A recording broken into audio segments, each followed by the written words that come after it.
Paulina! Paulina! Stäng av för helvete! Stäng av! Paulina! Stäng av! För fan, stäng av! Paulina!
Para aí, Rafa, para aí, velho. Não dá pra ver, peraí. Tá tremendo muito, cara. Para aí, Rafa, para aí.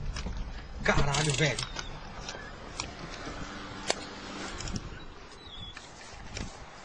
Caralho, velho. Puta, onde que tá agora, pô? Olha lá, olha lá.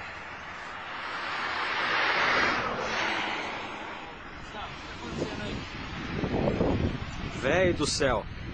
Falei que eu tava vendo alguma coisa. Lá do teu lado, lá, pô. Nem 4 horas ainda, velho. Ainda terminei para Lençóis. Faltar pra Bauru ainda. Olha isso, velho. Olha isso.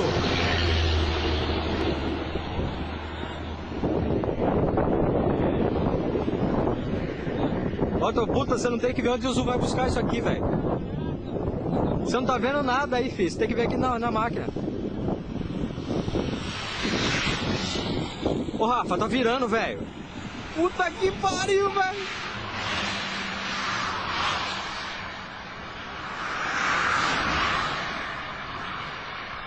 Ah, essa porra dessa bateria tá acabando, bicho! Caralho, velho! Tá descendo, porra!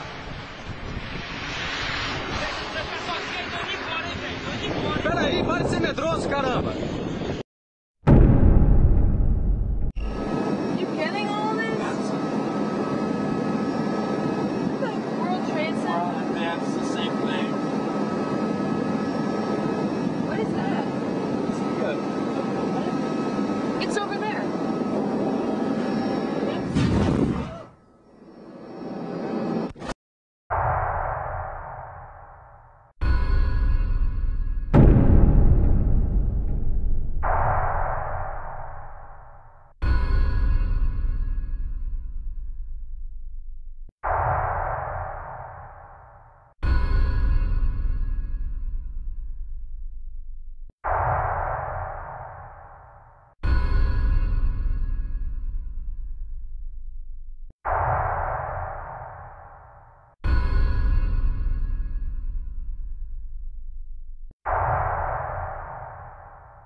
In May 2007, this strange creature was found on a farm in Mexico.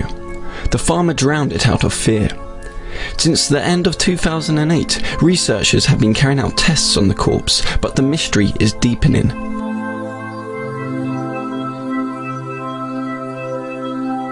Even serious scientists are wondering if this creature comes from another planet.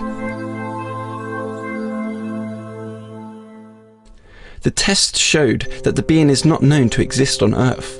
Its body has characteristics of both lizards and humans. It also has a large brain, a sign that it was probably highly intelligent.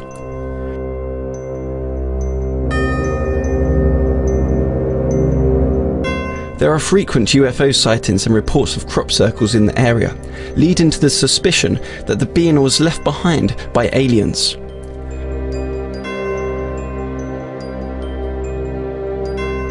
Farmers also reported seeing a second creature flee the scene.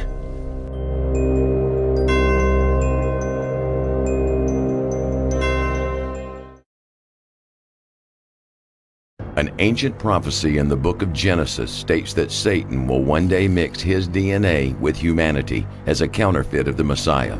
Jesus himself told us that the last days will be like the days of Noah, when fallen angels mixed their seed with humanity. Corrupting the Image, Angels, Aliens, and the Antichrist Revealed, a book by Douglas Hemp, brings together, perhaps for the first time ever, a comprehensive explanation of how the Antichrist will be a genetic hybrid, counterfeiting the virgin birth, and how he will come guised as the leader of an extraterrestrial race, offering humanity the opportunity to upgrade their DNA in what the Bible calls the mark of the beast. Corrupting the Image is at the cutting edge of research and is written to be easily understood, so everyone can understand the sinister plan unfolding before our very eyes. It's acclaimed to be one of the most important books of our time, and available at DouglasHemp.com. That's DouglasHemp.com. An increase in wars and rumors of wars, mass flooding, spontaneous outbursts of Arab unrest, increase of earthquakes, tsunamis and volcano activity, unexplained sinkholes, massive spontaneous bird and fish deaths, increased sightings of UFOs, claims of alien abductions, Torah code prophecies that predict what's happening in the news today. Are all these a wake-up call from God, warning us of the events about to take place on planet Earth? The Bible predicts there'll be strange signs in the skies. Tell me a few. Well, certainly we're looking at objects around the sun that NASA seems to redact. Those images from the SOHO twin satellites, redact meaning they brushed them out several hours after researchers will look at them. Good question. I don't know the answer to that. Tell me about the moon. We looked at films from YouTubers all over the planet who were looking up at the moon, filming the moon and going, hey, I'm not an astronomer or anything, but I'm looking at this body and it's not where it should be. It looks different. It looks weird. Well, if one person says that, you kind of dismiss it. But from all over the globe, people reporting the same phenomena. So we did some research on it, my partner and I, Richard Shaw. And what we discovered was a paper by an Italian scientist by the name of Lorenzo Iorio. And he wrote a paper called The Eccentricity of a Lunar Surface. He thinks that there's a large body coming into the solar system, which is perhaps making the moon act in an erratic way. Well, there was actually a Torah code about the moon in a particular year. Explain that. Well, the Torah code, which is really interesting, because when this was all happening, my partner Richard Shaw sent it to the rabbis, and so they did a Torah code, and it said, moon will be observed in the date, basically 2011. And anomalies in the lunar surface will be observed in 2011. So the Torah code sort of corroborated what we had been investigating, which I found absolutely fascinating. He has an understanding of the mark of the beast I've never heard before, and it rings true. I think it's historic what you're going to share. Will you do that right now? Oh, I'd love to. Thank you for allowing me to do this. We see in Matthew 24, Yeshua states something, as in the days of Noah, so it will be when the Son of Man returns. Alluded to that before. What differentiates those days are the presence of the fallen angels. But there's also some other dynamics in that passage which we overlook. One of them in particular is the length of lifespan. 5, 6, 7, 900 years old people lived, and I believe that's literal. They lived to 900 years or older, okay? Hold that thought, then jump over to the book of Revelation. It says, and we all get this one, that anyone who takes this mark will not be able to buy, sell, or trade. That's an easy one, right? But then we find out that anyone who takes this mark, whatever this thing is, grievous sores will appear over the body.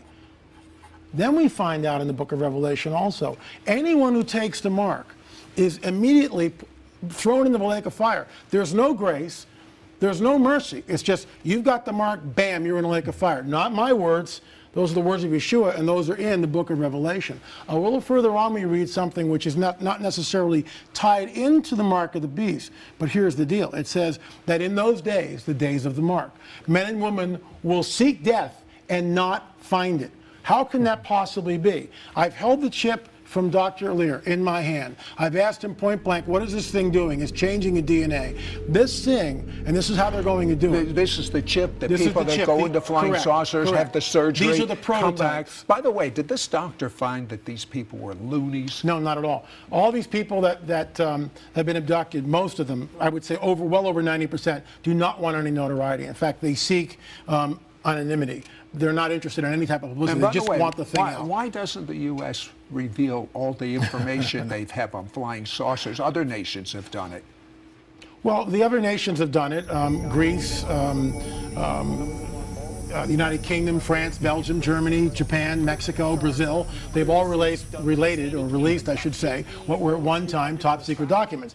We don't do it, and I think the reason is simply this. They fear some sort of a backlash, religious backlash. What happens if people all of a sudden find out that maybe the God we've all believed in isn't? This is what I call, said, the coming great deception. And I believe it's been orchestrated for thousands of years. Let's go back to this changing the DNA. Okay. Why would someone want a chip inside of them? Here's the scenario. Let's say there's a war, upcoming war in the Middle East, and we see some sort of a nuclear holocaust. Remember, this is just a scenario, okay? So we see a nuclear event in the Middle East, perhaps in this country, and all of a sudden, mile-wide UFOs begin to manifest, begin to appear all over this planet. How is that going to affect everyone? But they'll come with two things. They'll come with a free energy source, and they will come with a chip, and this goes right back into what Matthew 24 states.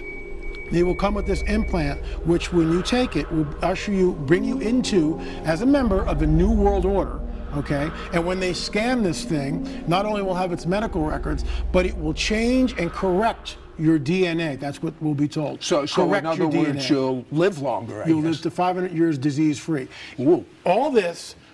So who's going to say no? Only someone that knows the Lord. Exactly. Only. And you can see why they'd be enemies of the world. We'd be looked at as Neanderthals. How can you possibly believe in this ridiculous mythos of a Judeo-Christian God? Why not just take this mark and live disease-free for 500 years? It sounds like a great deal. And I've held it in my hand, and this is what I think is coming, and it's the only thing which fulfills all that criteria which we just spoke about that's found in the book of Revelation.